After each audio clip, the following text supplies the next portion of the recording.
Hi mga kakonyang! So today mag-ready na tayo sa ating ingredients ay stem, egg, tofu, and shrimp. So ang shrimp lalagyan natin ng white pepper, bali 8 pieces lang yan na shrimp. Pagkatapos yung tofu ay sure na walang tubig talaga, punasan natin konti ng tissue. Pagkatapos ni-ready ko na yung egg.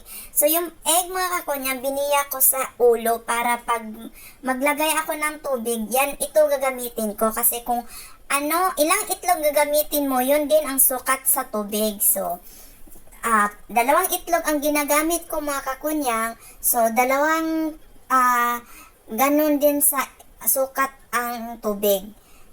Sukat sa itlog. Huwag magsobra ang tubig kasi para makuha mo yung tamang soap sa itlog sa pag-steam. Alam mo ba mga kakunyang, ito ay isang Chinese talaga dish na paborito. Napaka-easy, napaka-simple lang nitong dish na to, pero paborito to ng mga Chinese. Kasi parang it's one of the culture food din ito nila.